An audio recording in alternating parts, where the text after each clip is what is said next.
Didn't take my advice, or it's too late by the time this channel reached you and you're sexually active. Please do not buy into the saying, it's just sex. Welcome to the channel where we discuss young relationships and choices. In this episode, we talk about life after sex. Your body is your most prized possession. I hope your partner is someone you're in a committed relationship with and you both decided to use protection. If you found this to be a good experience, like any good experience, you will probably want to do it again. Please continue to protect yourself. Whether you know it or not, this is a pivotal moment in your life. And not to sound pessimistic, but this is where boy problems begin. If you and this guy are not planning on becoming lifelong partners, the same principle applies to the next guy.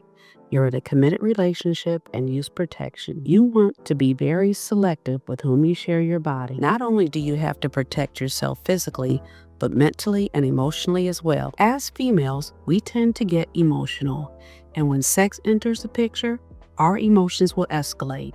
Women will put up with a lot in the name of sex, but deep in their hearts, they believe it was in the name of love. Yet, if sex were not involved, it would be much easier to walk away. When a guy only treats you right occasionally, he doesn't deserve you. Discipline your flesh so that you are not so easily swept away, and you can abstain if it's the right thing to do for you. Now, if you haven't given much thought to your standards, this is the moment to do so. Journal what you will or will not put up with.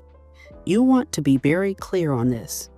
If you find yourself going against your standards, it's time for a self-esteem checkup. Here are some items to add to your list. If you do not plan on holding off on sex until marriage, you have to at least be in a committed relationship. What's considered a committed relationship may vary, but I can tell you what's not one. When a guy is inconsistent, you don't hear from him daily. He disappears, won't respond to text messages or phone calls.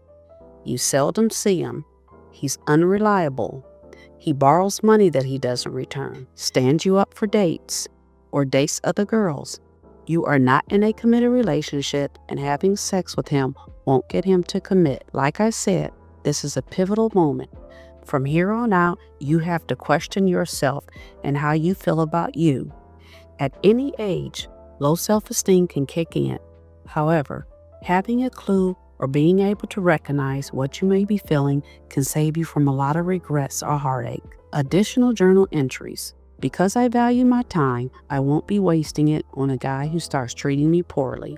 Because I'm not a people pleaser, I don't participate in anything that makes me feel uncomfortable. I have common sense, therefore I'm not entertaining a guy who lies all the time. Because I don't suffer from low self-esteem, I'm not offering or volunteering to do something big so that he will like me or treat me better. I don't have to bribe a guy into liking me. Because I'm not desperate, I'm not having sex with a guy I already know is in another relationship. Because I have self-worth, I will never have sex with a random dude. With sex, there are too many risks involved.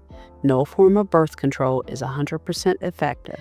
Because I value my body, I will never consider allowing a guy to enter me raw, and I know he has multiple partners. Last but not least, if I ever consider having a baby with the hopes of holding on to a man, I will seek therapy immediately. Things to remember.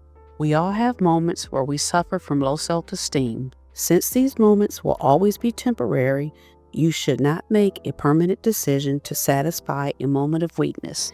A takeaway from this episode: just because something feels good doesn't mean it's good for you. If a situation is causing you emotional turmoil, depression, or anxiety, you have to dig deep to find the strength to walk away. See you in the next episode.